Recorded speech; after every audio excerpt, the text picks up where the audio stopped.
예, 오늘 말씀의 제목은요, 네, 유익입니다. 유익이란 영원 육의 정렬 이렇게 제목을 정했습니다. 최대 이치는요, 이렇게 시험만 보는 게 아니고요, 내신 그리고 전공 실기 그리고 이론 시험 이렇게 세 개로 나눠집니다.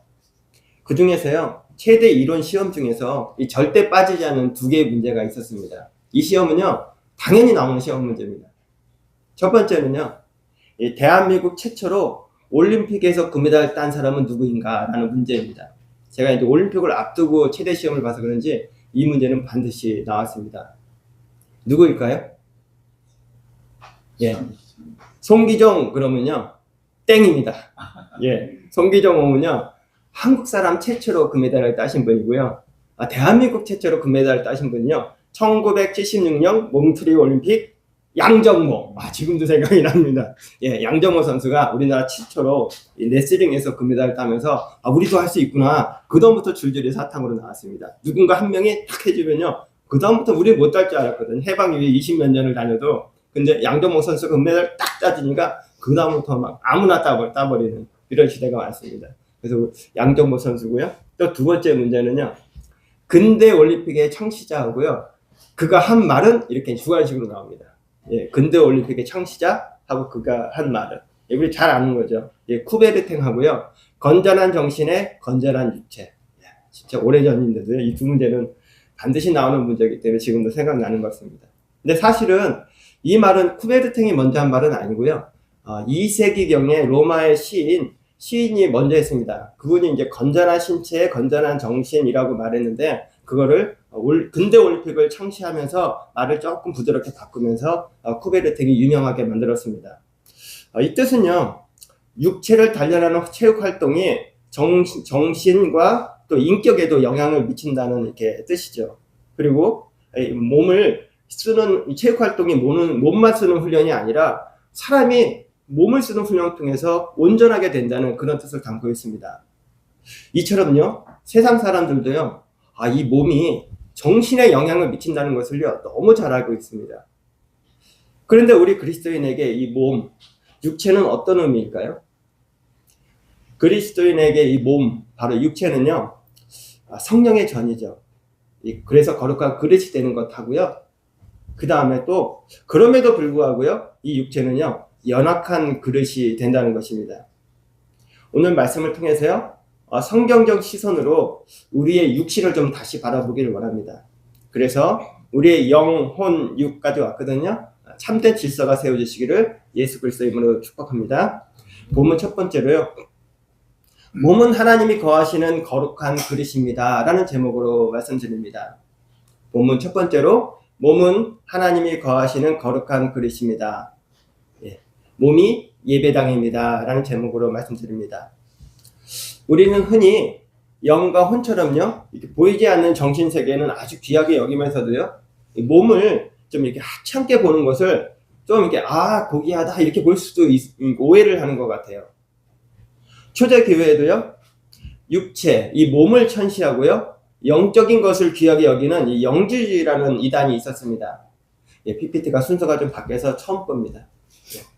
이 영주주의자들은요, 영은 선하고 육은 악하다는 이 이원론적 세계관을 갖고 있었습니다. 여전히 그 영주주의는요, 현재도 있습니다. 그래서 이단의 근본적인 원리가 되고 있거든요. 그래서 육체는 구원받을 수 없고 반드시 벗어나야 할 감옥이고요, 인간은 이 영적인 것만 통해서, 이 영적인 지식을 통해서 해방되고 구원된다고 이렇게 주장했습니다.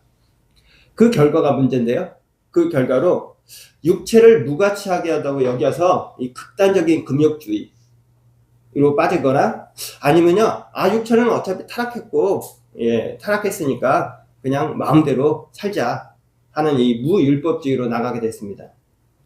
하지만 성경은요, 육체는 절대 감옥이 아니고요, 하나님께서 직접 창조하신 거룩한 그릇이라고 말씀하십니다.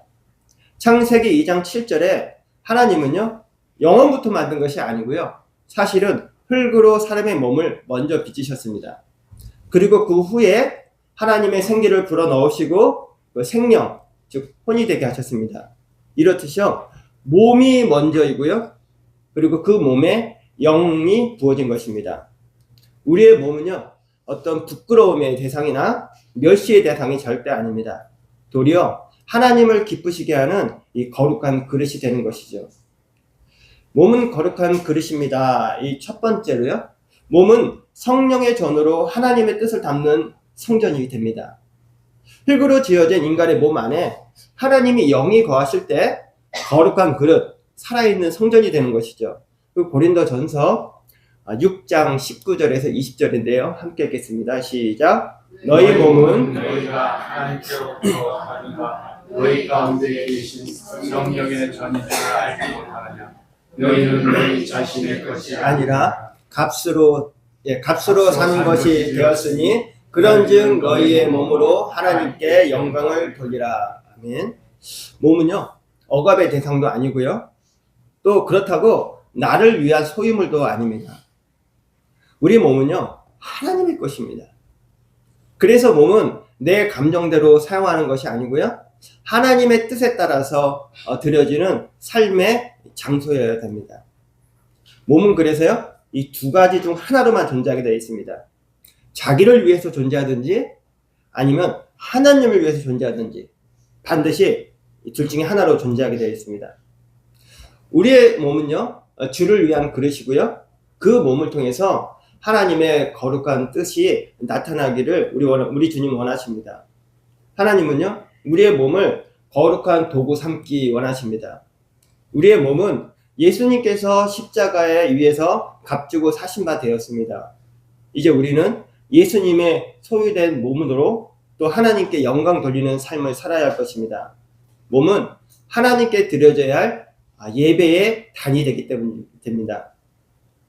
몸은 거룩한 그릇입니다. 두 번째로요, 몸이 바로 예배의 현장이 되기 때문입니다. 로마서 12장 1절인데요. 12장 1절 한 절만 읽겠습니다. 시작. 그러므로 형제들아, 내가 너희의 모든 자비하심으로 너희를 권하노니 너희 몸을 하나님이 기뻐하시는 거룩한 산 제물로 드리라. 이는 너희가 드릴 영적 예배니라. 아멘. 사도 바울은요, 새로운 예배의 방식을 가르쳐 주셨습니다. 너희 몸을 하나님이 기뻐하시는 거룩한 산 제물로 드리라는 것입니다.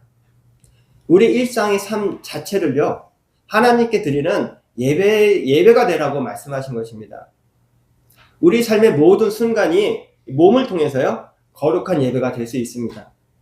우리 몸 자체가 하나님의 임재가 머무는 이 살아있는 제단이 되기 때문입니다.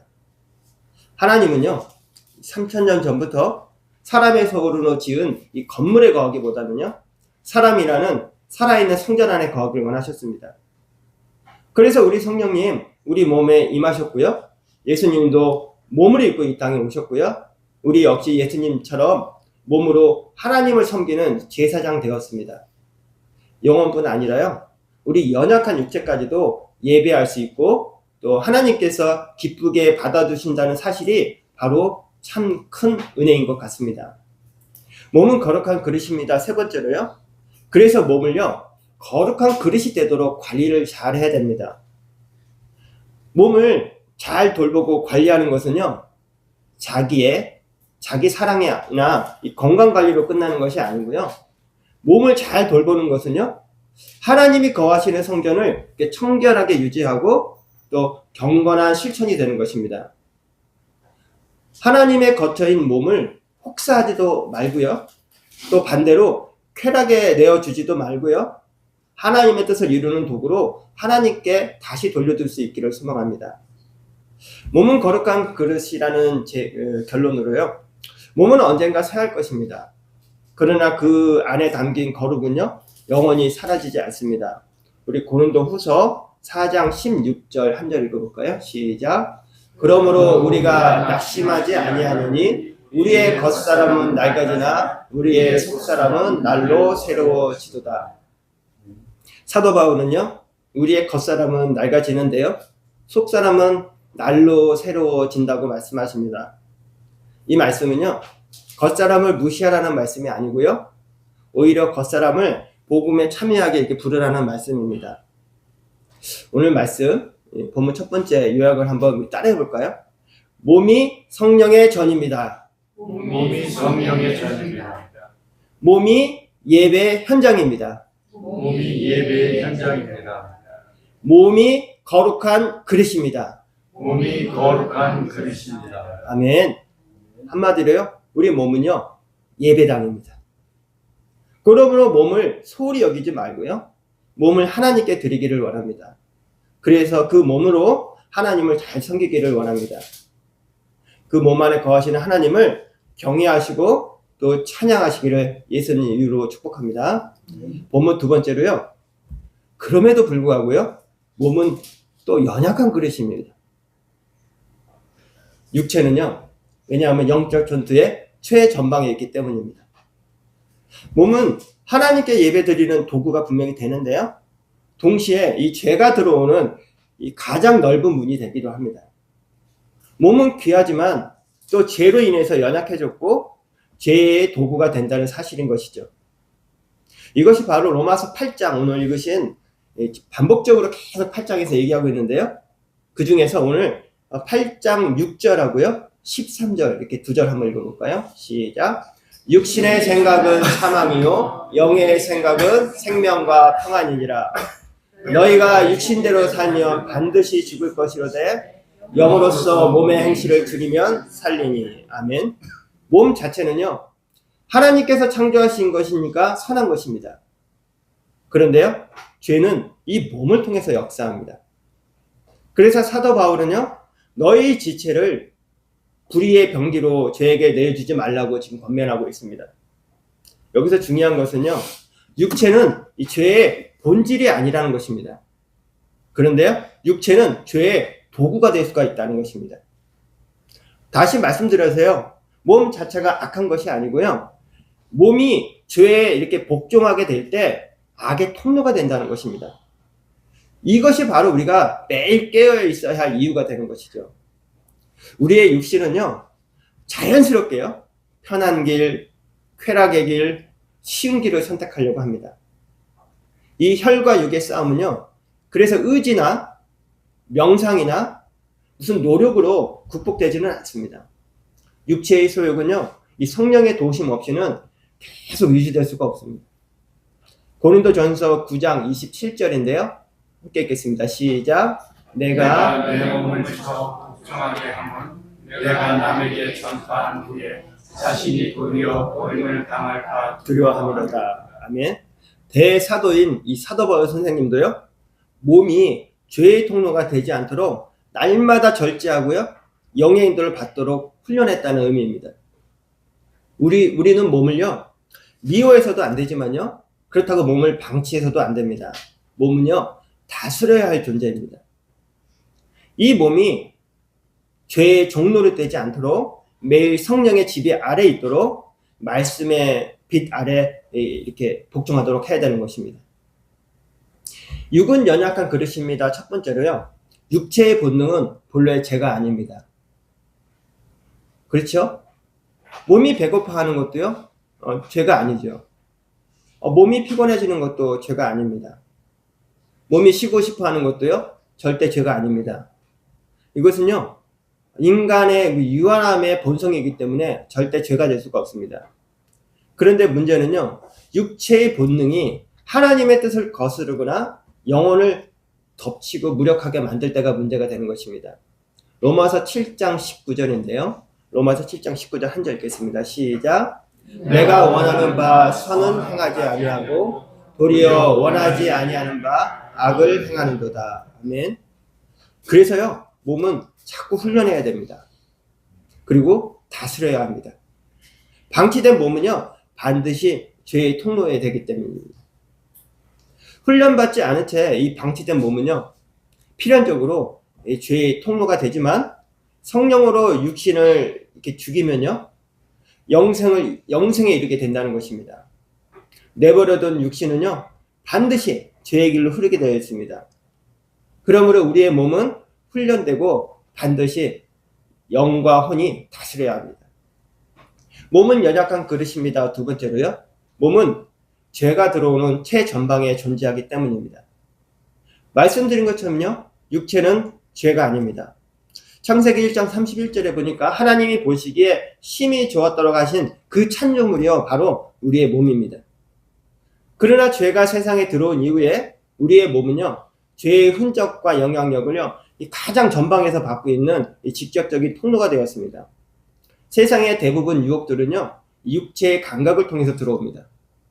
보암직하고 먹음직하고 이 탐스럽게 보이는 것들로요 우리를 이렇게 현혹합니다.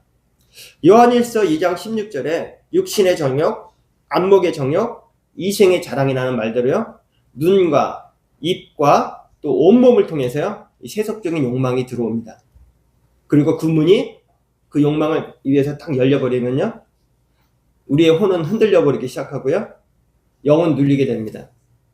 그러므로 육신의 문을 이렇게 딱 지키는 것은요 영적인 생활의 첫 번째 최전선이라고 할 수 있습니다. 육신은 연약한 그릇입니다. 세 번째로요 육체의 상태는요 또 혼의 안정과 영의 흐름에 영향을 미칩니다. 이것을요 가장 잘 아시는 분이요 목사님들입니다. 그래서 어떤 목사님들은요 토요일날 절대 외부 일정을 안 만듭니다.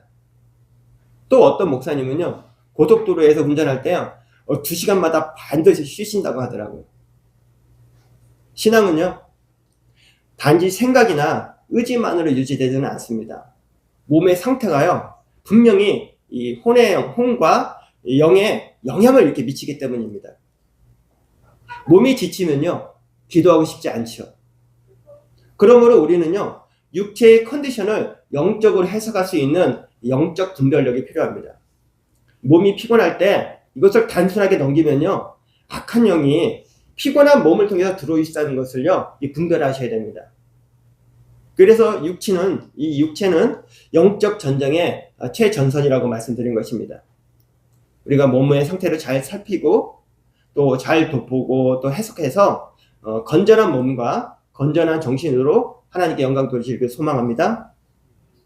육은 연약한 그릇입니다. 결론으로요. 그래서 육은요 끊임없이 이 하나님의 은혜로 붙들어야 할 존재입니다. 이렇듯 육체는요 하나님께 드려야 할 제단인데요 동시에 계속해서 이 청결을 유지해야 되는 가장 취약한 이 지점이 되기 때문입니다. 어제 한번 몸을 드리고 헌신했다고 해서요 오늘 육신의 피로와 유혹을 이길 수 있다는 것이 절대 아닙니다. 그러므로 우리는 날마다 지속적으로 또 반복적으로 나의 몸을 하나님께 드려야 합니다. 우리에게 필요한 것은요 나 자신의 연약함을 인정하고요 매일 주님 저의 육신은 연약합니다. 그래서 주님의 두 은혜가 꼭 오늘도 필요합니다 라고 고백할 때 이 성령님께서 주시는 이 새로운 힘이 매일 임하게 될 것입니다. 영양의 성도님 우리 연약한 육체를요 은혜의 주님께 맡기셔서 우리의 육신의 연약함을 뛰어넘어서 끝내 승리하시는 저와 성도님 되시기를 예수님을 축복합니다. 아멘. 본문 세 번째로요 영혼육의 정렬이라는 제목으로 말씀드립니다. 영혼육의 질서 회복은 속사람이 주도하고 겉사람이 순종하는 이 질서가 바로 영혼육의 정렬이 됩니다. 지금까지 우리는요 몸을 거룩하게 여기되 또 몸을 죄로부터 경계해야 한다는 것을 말씀드렸습니다. 그렇다면 어떻게 해야 몸을 이렇게 하나님의 도구로 계속 사용할 수 있을까요? 이것이 바로요 영혼육의 정렬입니다. 곧 영이 주도하고 혼이 순종하고 육이 복종하는 구조가 바로 영혼육의 정렬입니다. 타락하기 전에는요 이 질서가 완벽했죠. 하나님께서 영을 통해서 인간에게 인도하시고요 또 인간은 그 혼을 통해서 하나님의 말씀에 순종했고요 그리고 몸은 복종을 했습니다. 그러나 타락 이후에 이 질서가 완전히 무너져 버렸습니다. 육체가 주도권을 잡아버렸고요 혼은 육의 소리를 아주 순종하고요 영은 이제 아주 침묵하거나 억눌려 있는 상태가 되었습니다. 그래서 사도 바울 선생님은요 이 혼란한 상태를요 내 속에서 전쟁이 일어난다고 표현했습니다. 로마서 7장 22절 23절 읽어볼까요? 시작. 내 속사람으로는 하나님의 법을 즐거워하되 내 지체 속에서 다른 한 법이 내 마음의 법과 싸워 내 지체 속에 있는 죄의 법으로 나를 사로잡는 것을 보는도다. 성숙한 신앙은요, 바로 이 속사람이 살아나고요, 이 겉사람이 이끄는 이 구조로 회복되는 것입니다. 어떻게 하면 이 겉사람이, 이 속사람이 이 겉사람을 인도하는 이 질서로 회복할 수 있을까요? 바로 말씀드린 것처럼 영이 주도하고 혼이 순종하고 몸이 복종하는 이 구조로 바로 이게 정결되는 것입니다. 영이 그래서 먼저 깨어 있어야 됩니다. 영이 살아 있어야 하나님의 음성을 듣게 되고요. 그리고 성령님의 인도를 받게 되겠죠. 그리고 그 영을 바라본 혼이 영에 순종하게 됩니다. 혼이 영에 순종하게 될 때 우리는요, 지혜롭고 분별력 있는 삶을 살게 됩니다. 그리고 마지막으로 육이 이 혼에 복종하게 될 때 성령님의 역사는요, 알고만 있다고 되는 건 아니잖아요. 몸이 움직여야만 성령님이 역사할 수가 있는 거잖아요. 그래서 우리 몸이 성령님의 역사의 도구가 되는 것입니다. 우리가 이 세상을 살아가면서 참된 평화를 누리는 길은요, 바로 이 영혼 육이 하나님의 정하신 질서대로 정렬되는 것입니다. 속사람이 깨어있고 그 속사람이 겉사람을 이끄는 이 구조 안에 거할 때 우리는 어떠한 상황에서도요, 흔들리지 않는 믿음을 경험하게 되고요, 넘어져도 다시 일어나는 이 부활의 능력을 맛보게 될 것입니다. 그리고 이 부활의 능력, 바로 영혼육의 정렬은요, 사실 말씀드린 것처럼 우리의 능력으로는 부족합니다. 성령님께서 이끌어주지 않으시면 영은요, 또 무너집니다. 또 그래서 혼은 방향을 잃고 육은 자기 마음대로 살게 됩니다. 결국 영혼육이 정렬된 삶이란 성령님과 동행하는 삶이 되겠죠. 내 영이 성령 안에서 깨어있고 그 혼이 영에 순종하고 그 육이 혼의 지시에 따라서 움직이는 삶이 바로 성령 충만한 삶입니다. 영양의 성도님, 이 영혼육의 질서를 회복하셔서 하늘의 사람으로 살아가시는 저와 성도님 되시기를 예수님 축복합니다. 나가는 말씀입니다. 우리의 혼은요, 늘 고민하고 있습니다. 영의 편을 들어야 되나? 육의 편을 들 것인가? 항상 고민합니다. 영의 편을 들면요, 하늘의 사람이 되고요, 육의 편을 들면요, 이 땅의 사람이 됩니다. 늙은 인디언 추장이 있었는데요, 손자를 무릎에 앉혀놓고 이야기를 시작합니다. 사람은 태어날 때부터 마음 안에 두 마리 늑대가 싸우고 있단다. 하나는 악한 늑대이고 다른 하나는 아주 선한 늑대인데 매일같이 싸우고 있다. 이렇게 이야기했습니다. 이 이야기를 들은 손자가 궁금해서 이제 할아버지 추장에게 물어봅니다. 할아버지, 그럼 어느 늑대가 이기는데요? 추장 할아버지가 손자에게 말하기를요, 물론 네가 먹이를 주는 늑대가 이기지 라고 말했다고 합니다. 이 체로키 추장의 이야기는요, 우리가 잘 아는 이야기죠. 우리가 어떤 생각과 어떤 감정을 선택하느냐에 따라서 우리의 인격과 삶의 방향이 결정된다는 것을 이렇게 말씀하신 것입니다. 사도 바울도요, 갈라디아서 5장 17절에 육체의 소욕은 성령을 거스르고 성령은 육체를 거스른다고 말하면서 우리 안에 이 두 힘이 끊임없이 대립한다고 말씀하십니다. 하나님은요, 우리에게 이 선택의 자유를 주셨습니다. 내가 영에게 먹이를 주면요, 영이 자라나서 우리를 하나님께로 이끌 것입니다. 하지만 내가 육에게 먹이를 주면요, 육이 커져서 우리를 지배하게 될 것입니다. 날마다 하나님의 말씀으로 영에게 복종하는 훈련을 통해서 말씀의 사람, 성령의 사람, 그리고 성숙한 그리스도 되시기를 예수님 이름으로 축복합니다. 아멘. 말씀을 맺도록 하겠습니다. 하나님께서는요, 사람을 창조하실 때요, 흙이라는 재료로요, 남자를 만드셨습니다. 그런데 여자는요, 여자는 흙이 아닙니다. 여자는요, 이 남자의 뼈라는 재료로 만드셨습니다. 우리 창세기 2장 20절에서 24절까지 한번 읽어볼까요? 시작. 아담이 모든 가축과 공중의 새와 들의 모든 짐승에게 이름을 줍니다. 아담이 돕는 배필이 없으므로 여호와 하나님이 아담을 깊이 잠들게 하시니 잠들매 그가 그 갈빗대 하나를 취하고 산으로 대신 채우시고 여호와 하나님이 아담에게 취하시는 그 갈빗대로 여자를 만드시고 그를 아담에게로 이끌어 오시니 아담이 이르되 이는 내 뼈 중에 뼈요 살 중에 살이라 이것을 남자에게서 취하였은즉 여자라 부리리라 하니라. 아멘. 남자는요 흙에서 지음 받아갔고요 육체의 본능 욕구죠. 이 상대적으로 살짝 약합니다. 반면에 여자는요 좀 본 차이 나잖아요. 이 남자의 갈빗뼈로 지음 받았기 때문에 육의 소욕에는 조금 강한데요. 이 혼의 어떤 감정과 이 관계에 민감하고요. 좀 취약한 면이 있는 것 같습니다. 남자는 흙, 여자는 뼈. 이 말씀을 드린 이유는요. 그래서 남자는 육에 약하고 여자는 혼에 약하구나. 이 약점을 제가 말씀드리는 것이 아니고요. 하나님은요. 그래서 남자와 여자가 다르고 연약하니까 부부로 하나가 돼서 서로의 연약함을 덮어주기 원하셨던 것입니다. 남자는 땅의 흙에서 와서 육체의 본능과 욕구에 치우치기 쉽지만 또 책임감이 있잖아요. 믿음으로요. 하나님께서 주신 아내를 보호자 역할을 하면서 온전히 그 역할을 감당하기를 원하셨던 것입니다.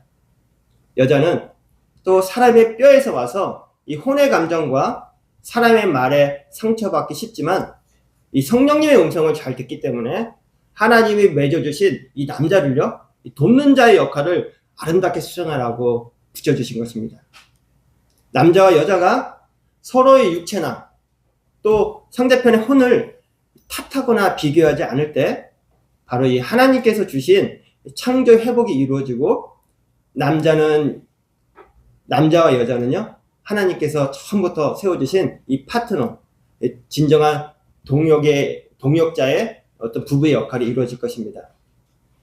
창조주 하나님은요, 남자와 여자의 이 연약함마저도요, 사용하셔갖고 서로를 향한 은혜의 통로를 만드셨습니다. 그래서 흙과 이 뼈의 구조를, 그리고 그 차이를 깨닫는 성도는요, 부부의 관계가 회복이 되고요, 또 하나님의 은혜의 통로가 이 부부의 관계를 통해서 들어오게 됩니다. 남자와 여자가 서로 보완하고 협력할 때요, 가정은 다시 한번 에덴 동산이 되고요, 또 우리 교회는 든든히 세워져 갈 것입니다. 우리 남녀는요, 모두 완벽하지 않습니다. 주님 안에서 남자는 성령으로 육체를 다스리는 머리가 되고요, 여자는 말씀으로 혼을 지혜롭게 다스리는 거룩한 도움이 되시기를 소망합니다. 영양교 성도님, 이 신비한 하나님의 창조의 비밀을 깨달으셔서 하나님이 우리 각자에게 맡기신 남자의 역할 그리고 여자의 역할 모두 즐겁게 감당하시기를 예수님으로 축복합니다. 감사합니다. 기도하시겠습니다.